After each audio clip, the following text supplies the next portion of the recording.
Welcome, participants.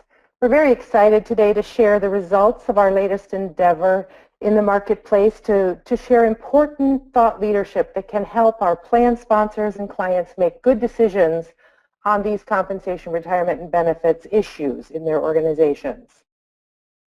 Today, as we bring you this comprehensive look at ways that organizations are structuring and administering these programs, you'll have a chance to see this all in a global view that is oftentimes not available from a single source.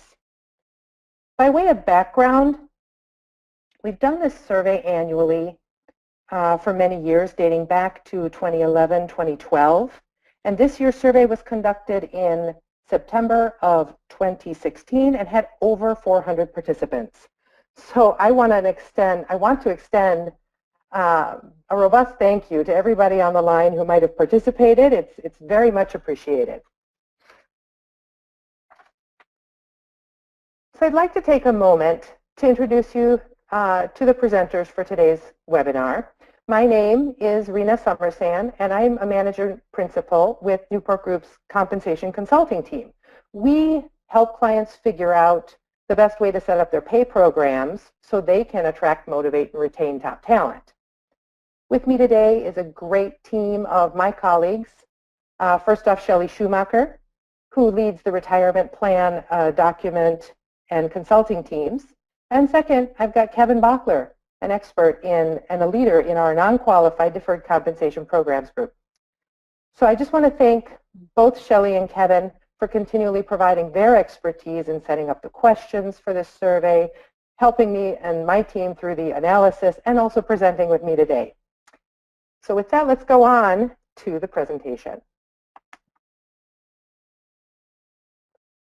By way of introduction, we all know that in today's economy, your total rewards package is one of the biggest tools in your toolkit to help you attract and retain the talent you need to succeed.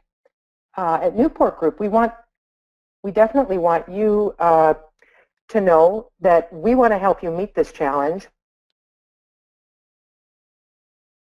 by keeping your programs in line with the market and still achieving that overall goal. So what we're presenting today is a high-level executive summary, excerpts from the executive summary that are coming from also a deeper report which reveals all of the key trends and insights for you. So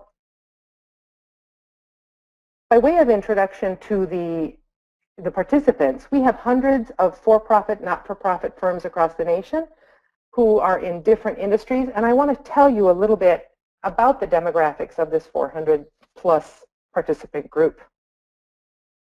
First off, we're going to talk about the size of participant.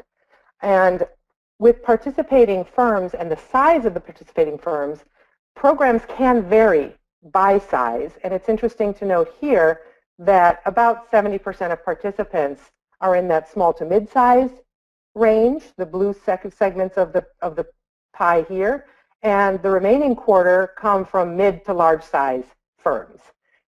Benefits programs often vary with size, so that's an important demographic to note.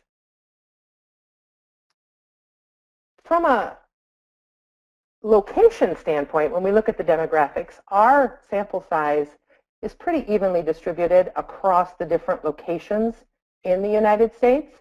And we do see about 42% in that light blue there coming from the Midwest. So that would be a slightly higher concentration. One other demographic that is not shown here, but we do have available, and that is industry. We have all industries showing up in the sample size. Higher concentrations in manufacturing, nonprofit, professional services, healthcare, distribution, and then just a whole host of other industries as well. So at any point, if we're showing trends that are interesting to you and you'd like to see deeper cuts for your demographic, that is all available in the full report. We have the high-level executive summary trends here in the webinar, but just know you can dig further down and we can get that information for you. I'll tell you how to get that at the end of the session. So since I am the compensation practice lead, I'll take us down this journey of compensation trends. I'm going to touch on salary increase budgets, compensation structure movement, pay for performance practices, as well as short and long-term incentives. So base salary increases. One big trend that everyone always wants to know, and what boards are asking their top leaders for a pulse on, is what is the total anticipated salary budget increase we should be planning for? And I can tell you that from our data, as you can see on this slide, if you look at the right-hand side, the median salary budget increase for both 2016 and 2017 is coming in at 3%. So before the recession, those increases were higher. We had 4s and 5s showing up in the years leading up to the recession, dropped below the 3% level in the recession, and has finally come back and sort of leveled out for the last couple years.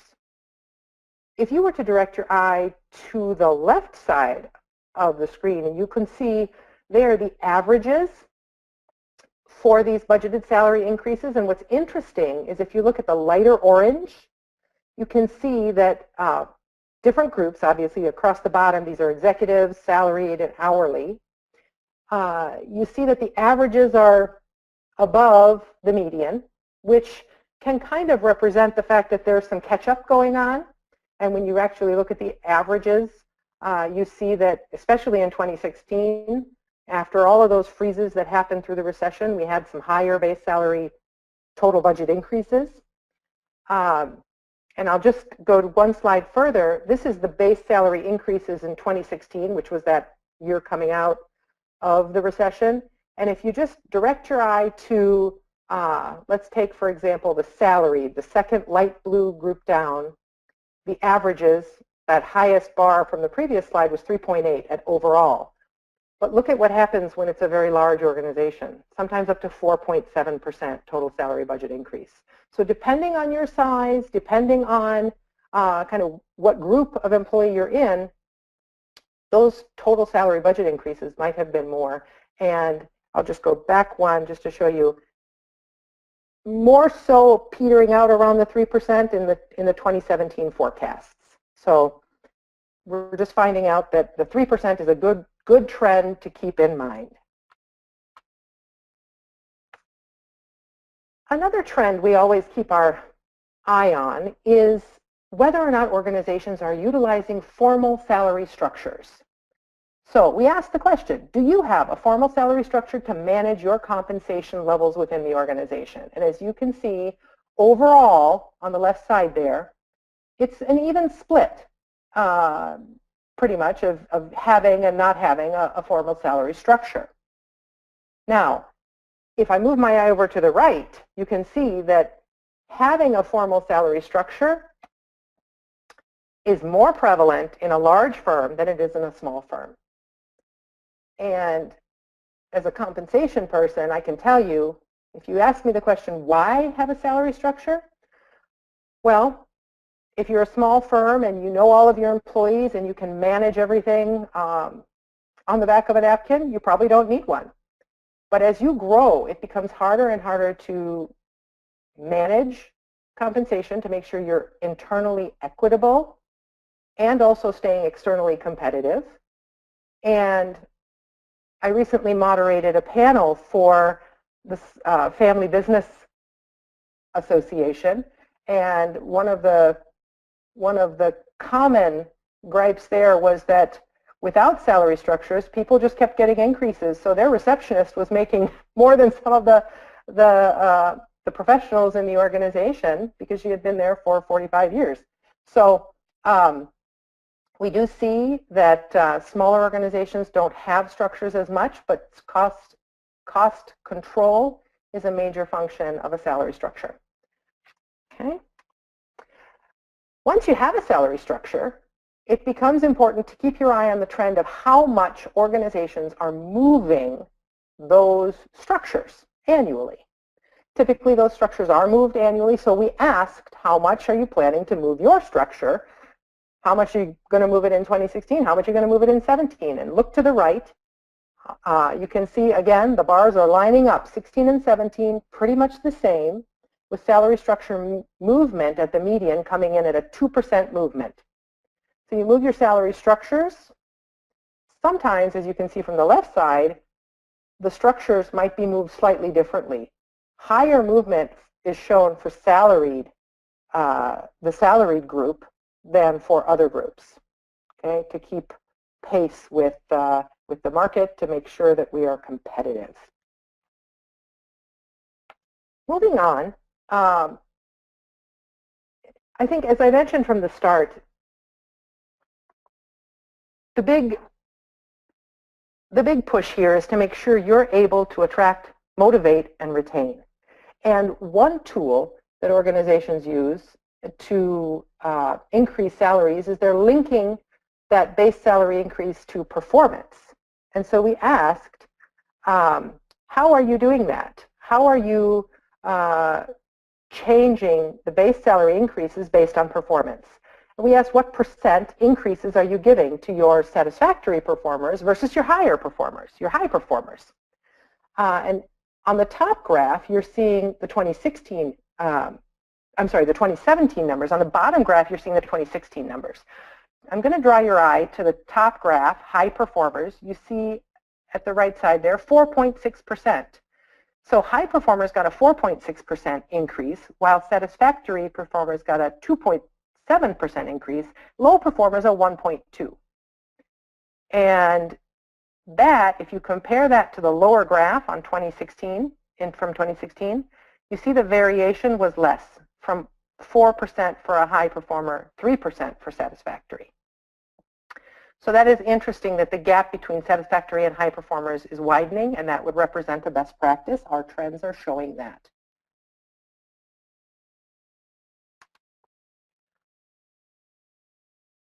From a compensation perspective, you've got base pay as one of the parts of the pay mix, but short and long-term incentives are also important ways that organizations can sort of use these tools to motivate employees to do their best work.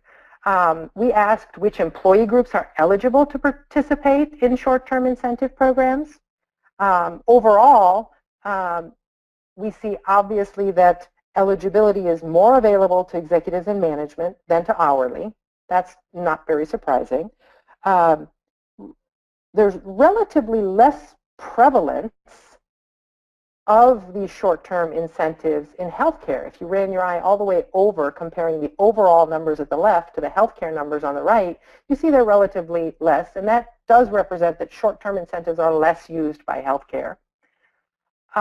One other important statistic to mention is that out of the total of survey respondents, 75% of organizations are actually using short-term incentives. So that's a short-term incentive program or a bonus program.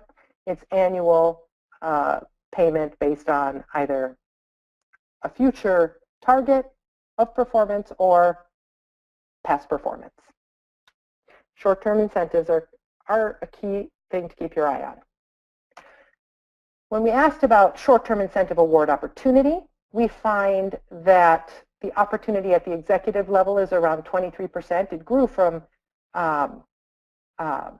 that's at the average. Our medians are a little less, but the average is 23%, showing that there are a lot more on the high end there. And at the hourly production level, around 6%. Now, with short-term incentive award opportunity comes a whole host of questions, and you can see that the opportunities will vary by industry.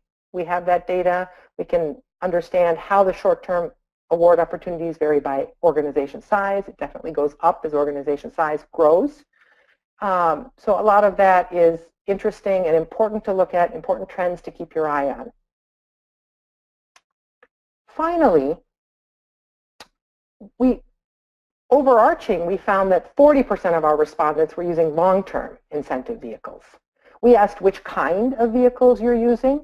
So out of the 40% using them, most of the participants using actually said they had some sort of special program. They called it other. when we look at the larger organizations, all the way to the right, 1,500 or more participants, you can see performance units at 52%, restricted stock at 59%. Those are the more frequent, and stock options at 41% at the top there are the more often used vehicles at that size. So that is what I have to share with you in terms of trends in compensation. Again, budgets are around 3%, structures moving at about 2%. Pay for performance, the gap between your high performers and your average performers is growing, and 75% had short-term, 40% had long-term, lots of different information here. And with that, I'm going to turn it over to you, Shelley, and welcome you to start in on the trends on retirement plans. Thanks, Rena. As Rena indicated, my name is Shelley Schumacher, and I currently lead the client service team in the East for Newport Group, as well as manage both the consulting and document teams for Newport Group. So what I'd like to start with, if we take a look at slide 19, as you would expect on slide 19, thank you. The majority of employers sponsor a defined contribution plan. Again, a defined contribution plan could be a straight profit sharing plan, could be an ESOP plan. Again, if you take a look at this chart, 84% of the individuals are actually sponsoring a 401k plan. So again, a defined contribution plan that has that coda arrangement. There are another 10% that are offering a straight profit sharing plan, or it could be a pure ESOP component of sorts. You can see by the chart there still is a fairly decent amount of plans that sponsor a defined benefit plan, whether it is partnered with a defined contribution plan or it's a standalone.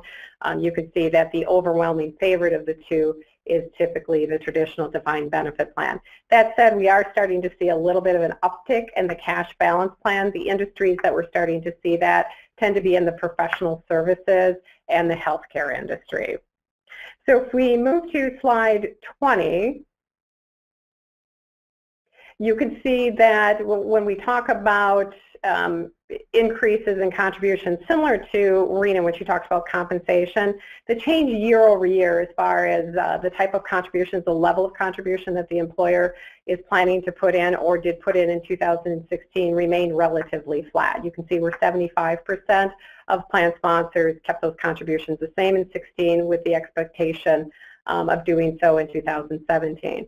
Now, interestingly, we are seeing a little bit of an uptick with 18 of those plan sponsors considering either a plan design change that would incorporate a higher contribution level for their plans as they move forward. The good news is we see very few plan sponsors looking to decrease what they're providing today. So as we transition into the next slide, wanted to take a look at the automatic enrollment feature. Now, some of you may have an automatic enrollment feature with your plan. Statistically, what we have found that the automatic enrollment feature really is one of the best ways to get your participants to contribute to your plan. I always tell folks the story. I actually have a son who graduated from college a couple of years ago, joined the workforce, had the opportunity to contribute to his 401k plan, had been listening about all the good things about 401k plans for a couple of years, but because it was an automatic enrollment, it took him a little bit of time to sign up for it. So that inertia factor, that's one of the reasons the automatic enrollment works so well in getting participants in the plan. You see an immediate impact to the participation as well as the deferral rate. So if you take a look at this chart, you can see if you take a look at plans that overall have the automatic enrollment feature or are considering in the future, it's about 2/3. And you tend to see the higher usage of the automatic enrollment feature on the very, very large plans, as well as I'm going to call that mid to small type category. Again, adding an automatic enrollment feature, sometimes it isn't the best feature for some plans. It may depend on your makeup of employees. So for example, if 80% of your workforce are part-time or seasonal employees, an automatic enrollment feature may not be the best design. There may be some other designs that we would want to, you'd want to touch upon with respect to getting those participants in the plan. If we move to the next slide, coupled with automatic enrollment in a lot of cases is an automatic increase each year. So again, we talked about automatic enrollment. One of the reasons this feature works so well is you're actually enrolling for the participant. You're deciding for them how much should you contribute, where should you invest your money. And what we have found that when you do that, 75% of participants on average accept that automatic enrollment default rate as well as the investments. But once they get in the plan, and I talked about there's an immediate impact to your participation rates as well as your deferral rates, what we see after a couple of years is that deferral average rate will start to erode because as you have turnover employees, you're getting them in the plan, so your participation rate is relatively high. I've seen a plan move from 50% up to 80 and 90, but they'll start to see an erosion in their average deferral rate as you have a changeover in workforce because everybody is staying at that default rate. So you can see by this chart, about a little more than half of plan sponsors either have an auto increase feature or they're considering adding that in 2017. And really what that does is the enrollment gets them in the plan, the increase keeps them on track for saving. And again, the overall impact to plan sponsors is it really helps employees reach retirement security. So let's take a look at the next slide. So we're going to shift gears a little bit. So with respect to your retirement plan, one of the things that you as a plan sponsor, you have certain fiduciary responsibilities associated with your role as a plan sponsor as well as the plan administrator. So in the last 3 to 5 years, the primary focus for plan administrators, plan sponsors, has really been to look at cost. But interestingly enough, the respondents from this survey, 16 to 17, the #1 priority for plan sponsors is really to look at the quality and level of service. And with respect to your fiduciary responsibility that's outlined by the Department of Labor, you need to ensure that costs are reasonable. It doesn't mean that you need to have the lowest price associated with your plan. It needs to be reasonable. And so really what that means is you need to evaluate the services that are being provided to you and the cost of what those services are. So clearly here, the quality and the level of service being provided to you as plan sponsors, that's very important. The cost structure, both in the investments as well as the service for whether it's your advisor or your record-keeping provider, that is also important. Those really are in the top 4 of what you're typically looking at, as well as the reputation of the provider. Now, interestingly, if you take a look at the number of investment options, the importance of that is really relatively small, which is interesting because 10, 15 years ago, the number of investment options available to plans was at the top of the list as far as criteria that you were looking at when evaluating your plan. So as we transition to the next slide, another topic that actually couples with, I'm going to say, getting your participants in the plan, the automatic enrollment feature, is a financial wellness program. You can see by this chart about 1/3 of plan sponsors have implemented a financial wellness program, and you see another 23% considering it for 2017 into 18. What's neat about a financial wellness program, and a lot of times it's coupled with the financial programs of budgeting, helping them, credit card debt, etc. like that, but then it also can be partnered with your health wellness program. We've seen a lot of plan sponsors use this theme because it carries over in the other benefits that you're providing with respect to managing the cost structure of your health plan that we'll touch upon a little bit later in this presentation. With that, I am going to turn it over to Kevin to talk about non-qualified deferred compensation plans. Thank you, Shelley. Excuse me. It's interesting from my perspective to see the increased interest over the last few years in the financial welfare programs because in some ways, as somebody who's dealing with executive benefits primarily, that dovetails into the increased interest we've seen in executive communication and executive financial planning. So, those are a little bit different, but they also have some of the same goals and also have the goal of ensuring that the executives or the employees understand and fully value the plans that are being provided to them. I'm Kevin Bachler, and I'm a vice president here with Newport Group. I focus on deferred compensation plans, SERPs, and other forms of non-qualified executive benefits, along with some other special plans such as retiree medical arrangements. And today I'm going to take a few minutes to go through some of the information that we found with respect to non-qualified plans in our most recent survey. On this page, we talk about a relationship between the size of the company and whether or not they have a non-qualified plan. And as we would expect, we're seeing here that very large companies are very likely to have non-qualified plans. Here, the companies that are 1,500 or more in terms of FTEs are at 76% of them having a non-qualified plan. That dovetails into and agrees with some information that we've seen from other surveys, including our own survey on non-qualified deferred compensation, where we see somewhere around 78% having plans, and also information that we've seen in terms of just looking at the public information of Fortune 1000 companies, where around 72–75% have plans. So again, these plans are very, very important at the large end of the scale.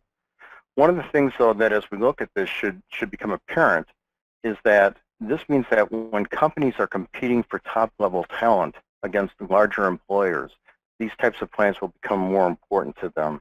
And we think that that's something to really keep in mind, because while these plans aren't used as much at the smaller scale, you'll still see that companies in the mid-range, for example, use them more frequently than companies at the smaller end of the scale. If we move on to page 26, we see here that the primary participants in these plans are the president, CEO, vice presidents, again, people at the top end of leadership in the organization, and that these are the people to whom these plans are being offered to primarily. And again, this reinforces the fact that if you're competing for top-level talent against larger companies, this is an area that you need to think about in terms of attracting and retaining that talent. Moving on to slide 27. This slide breaks down some of the key reasons for using non-qualified plans and the level of importance those reasons have with respect to companies. Now, one of the things to keep in mind is that these plans show relative importance. So, for example, when we look at executive recruiting, it might first seem like, well, only 31% feel that this is somewhat important. But what this is really saying is that 31% feel it's somewhat important, another 31% feel that it's very important, and 8% feel it's critical. So 70% feel that for executive recruiting, this type of plan is important. Looking at the other aspects the same way, executive retention comes in at 77% feel that this is important for retention.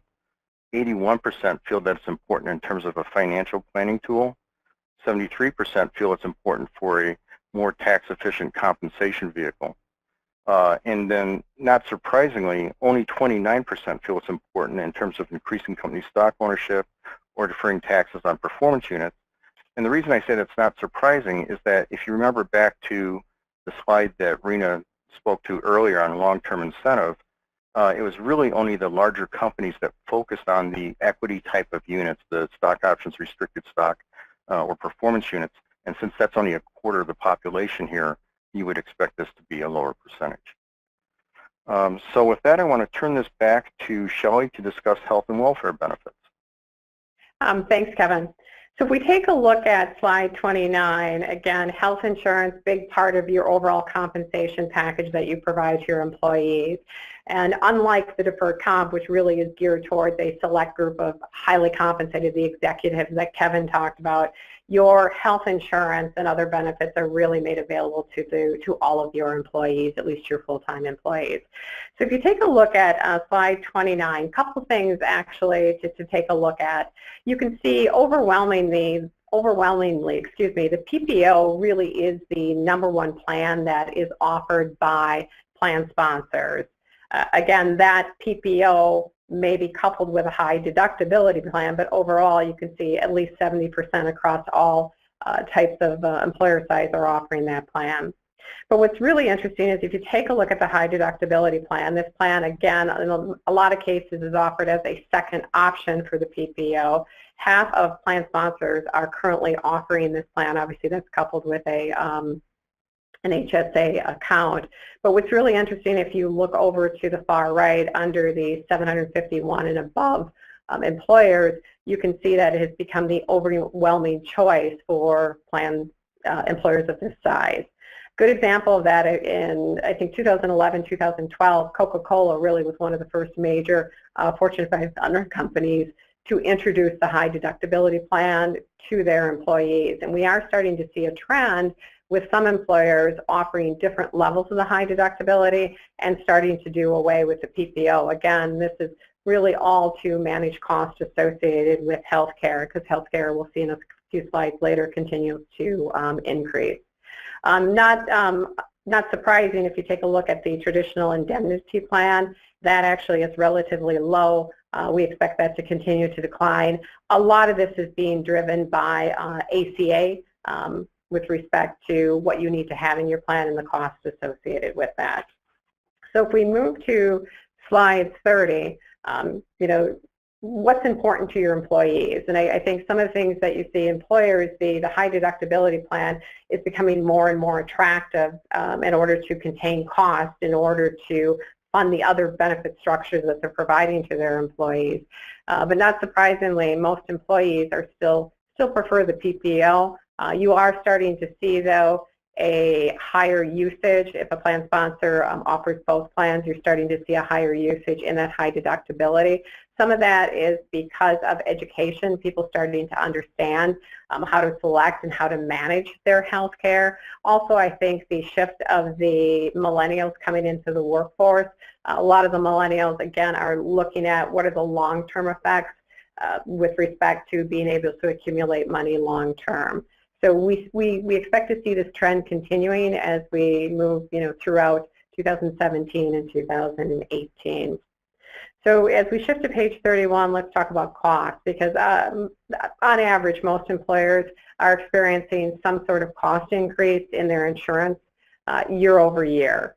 You can see with the largest healthcare costs really, again, and to go back, about more than 3/4 of plans employers are actually seeing that increase in healthcare costs, with about 28% of individuals seeing an increase of around 4%. So that's a continued theme. We expect that to continue at this point, just because the healthcare industry as a whole, those costs continue to increase year over year. So now let's take a look at, on page 32, the actual insurance premium. What is the actual average insurance premium with respect to coverage for either a family or just an employee? So if you take a look at page 32 under the overall, the average is around $1,300 for family coverage, and employee-only coverage is just over $500. And you can see those levels remain relatively the same across all employer sizes. Then if you take a look at the bottom section of this chart, what portion of that insurance premium is the employer asking the employee to pay? And you can see overall the employer still continues to pay around 2/3 of that insurance premium, at least for the family coverage. A little bit less than that for the employee-only coverage. You can see it's a little bit higher when you get into that, I would say that's small, that 100 to 250 employees. A little bit, you know, again, a little bit higher as you look at the different sizes. If you flip then to page 33, what are employers doing as far as, what are employers doing really to retain cost as they move into 2017 and 2018? Interestingly enough, if you look at the bottom of this chart, about half of employers are not expecting to make any changes to their overall plan with respect to the cost that they're going to ask the employee to pay, as well as deductibles, or implement a wellness program to encourage incentives in order to adopt a healthier lifestyle. But if you do take a look at the top, you do have 1/3 of employers that are expecting to increase the portion that their employees are paying with respect to their health insurance, and increase the amount of deductibles. And as we talked about on that other side, on that financial wellness, when it came to the 401k plan, employers are also continuing to look at a wellness program with respect to encouraging incentives for a healthy lifestyle. If we flip to page 34, let's take a look at the rest of the benefit structure with respect to wellness for the employees. you can see that the top 4 other benefits that employers provide in addition to health care include dental, life insurance, long-term disability, as well as vision. You can see there's a small number of plans that continue to provide retiree medical care. Tends to be a little more prevalent on the large employers versus the small employers, and that's remained consistent year over year. And again, as we looked at the overall wellness program, just under half as far as those that are instituting, with another 18% considering adding that as they move forward. With that, I'd like to turn it back over to Rena to close the session. Thank you so much, Shelley, and thank you to Kevin. I'm very excited that hope this was good information for you. The CRB Trends Report information that you saw today, everything in this webinar is available at newportgroup.com in our Thought Leadership section, and you can feel free to download that. It is readily available there. If you're interested in a copy of the full results, the full report, that might have a little bit more from that demographic perspective we shared with you, that is available for all of these different trends, please feel free to email me and we will get you a copy of that. In the meantime, I just wanted to mention one last thing before we go, and that is that in keeping with our desire to inform and keep up with the latest trends, we at Newport Group have the industry-leading executive benefits survey that if you have a non-qualified deferred compensation plan, we have our survey going on right now, and that has about another 2 weeks here before we close, another week here before we close that off. And I would just highly encourage you to, again, get in touch with me if you'd like to participate, if you haven't already. That one is another report to be coming out soon. So with that, hope this was informative, and we were happy to share some of this trend information with you today. We thank you very much for your participation and look forward to being with you again sometime soon.